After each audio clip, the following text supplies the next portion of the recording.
All right, so we are working on some carburetors for your John Deere Troy built, um, and also if you have the home light. So what I got going on here is, let's see if I can switch it around. Nope, not going to do it for me. All right, anyway, what we got going on here is some carburetors that I've taken out of the trimmers. This one here came off of the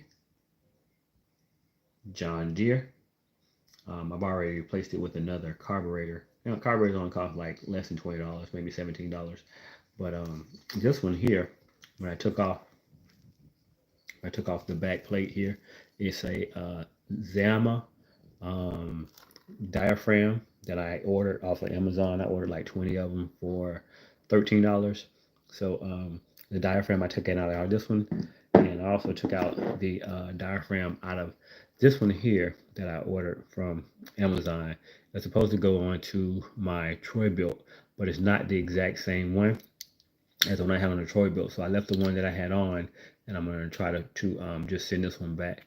But I did take the diaphragm out of this one, which was a four hole diaphragm. But anyway, nonetheless, the one that's on the Troy built right now is a Zama. So I have this is what the diaphragm looks like. Okay, this is what the diaphragm looks like. It's a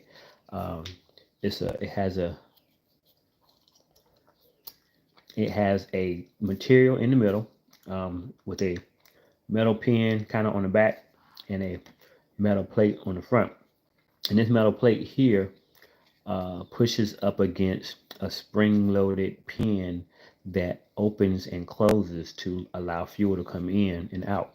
If this diaphragm is too rigid, too hard, it's not flexible, it will stay in the keep the fuel open position. And that position is basically when the diaphragm is pushed in. So right now you can see, I'll try to show it to you. Right now the diaphragm is pushed out. It's kind of pushed out this way. And if I push this in, it falls back. If I push it out, it pushes out. And when it's like this, it's letting fuel in. When it's like this, when it's pushed in out that way, it's not letting fuel in. So when this is, and noise that it's making, if you listen to this noise, this is how you know you have a bad diaphragm.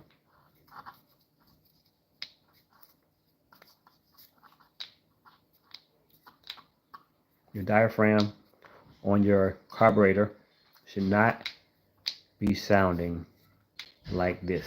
It should not sound like that. That means this is too rigid. That means it's too stiff.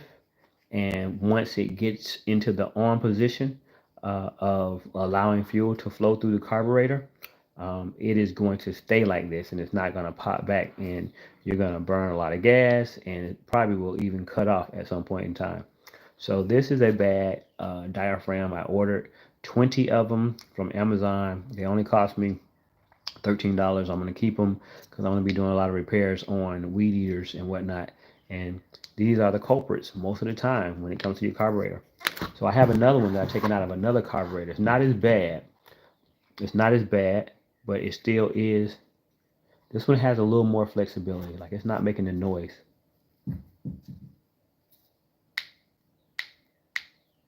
Oh, there it is. So it does still make the noise, and it shouldn't. So a new one will be like cotton or like a fabric, and you can move it back and forth, and it's very quiet. It doesn't make any noise. That's when you know you have a good carburetor. This one also, I believe the seal around the edges here are kind of bad, and this was allowing either air or fuel to escape, and no bueno. So this is a bad diaphragm too. So I have two bad diaphragms that went to these carburetors right here. Went to these carburetors.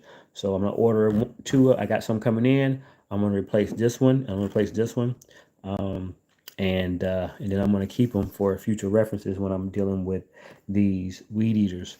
Again, the Troy Built 25 TB 25 weed eater has these diaphragms in it.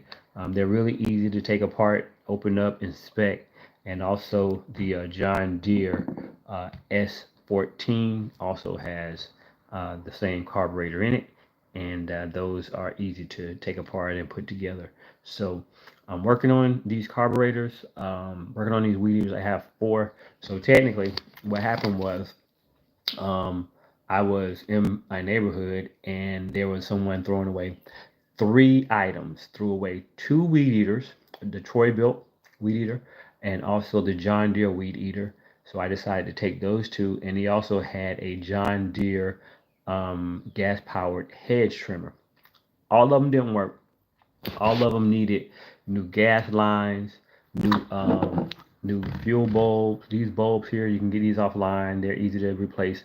I had to replace the fuel bulbs. I had to replace the fuel lines going to the gas tank coming from the carburetor. That was just the beginning step. Once you do that, now you can get fuel into the combustion chamber and you can kind of test it and see what's going on. I noticed that two out of the three items didn't have spark. So what I need to do at that point in time is order some ignition coils. So I ordered two ignition coils, one ignition coil for the John Deere trimmer, one ignition coil for the Troy Built trimmer. And so I put those ignition coils in, had to make sure I had them gapped properly. I think it was like five five thousandths or something like that is where I went I put them in. I was able to get spark at that point in time, was able to start them up, but they didn't stay started, which means that now I need to jump into the carburetor. So I jumped on the carburetor, ordered a new carburetor for the replacement carburetor for this one, and put it in. The John Deere started up, it ran, but even then it was cutting off. And I'm like, okay, so it's cutting off. What's going on? Why is it cutting off? And then I was getting a misfire on the John. It was getting a backfire on the John Deere. So it's a two cycle engine.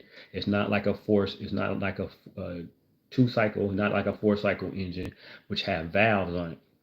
And the thing about a 4 cycle engine that has valves, if it has valves, you have to go in and you have to tighten up the valves to make sure that the valves are going up and down at the right and closing and sealing, giving you compression. Anyways, I have two cycle a bunch of 2 cycle trimmers, and this one was actually backfiring. I'm like, why is it backfiring? And I couldn't find anything online except for one guy saying that it was backfiring because he said you'll get a backfire when the valve don't close, but he was talking about a 4 cylinder engine.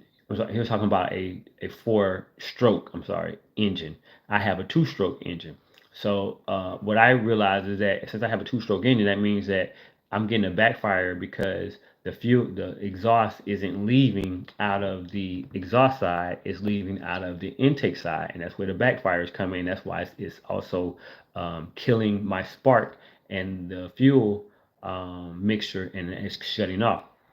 So I took off the muffler, started it, and I was able to keep it running and rev it up and everything. So the John Deere basically needs a muffler.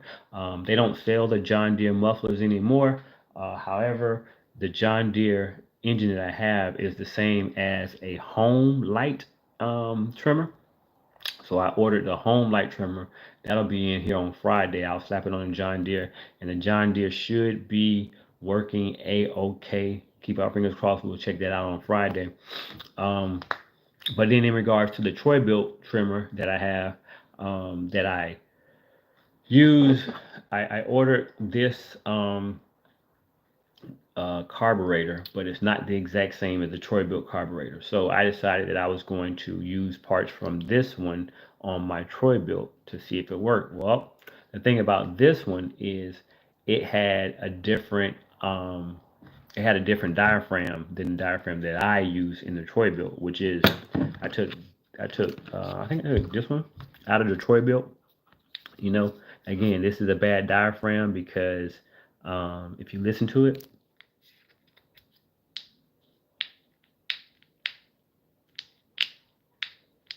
the diaphragm should not be making that noise.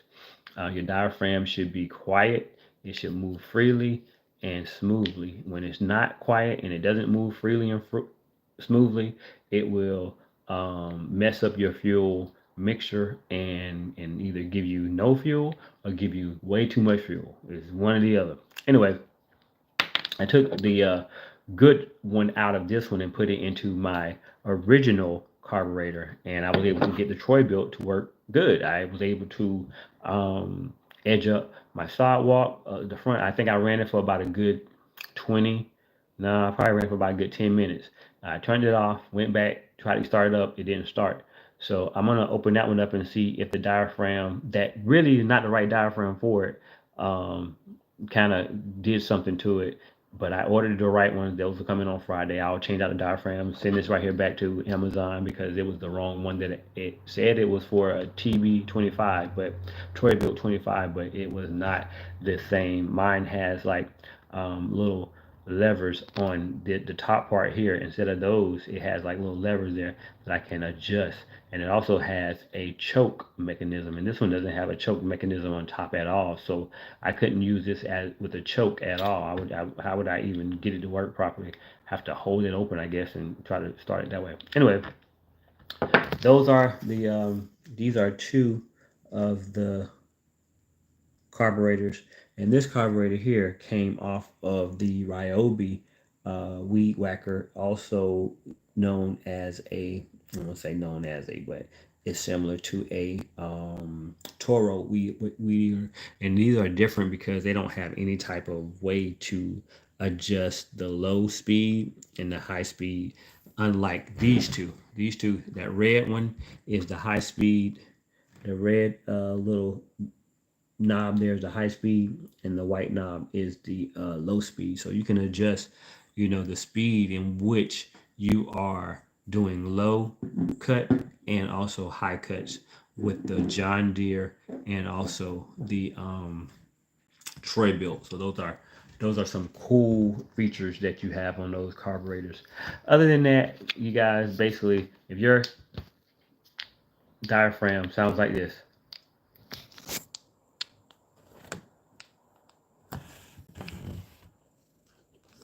then you have a bad diaphragm. You need to order some new diaphragms and put them in there. And most likely that's your culprit out of everything. Even cleaning it out and the diaphragm sound like is the issue. So yeah.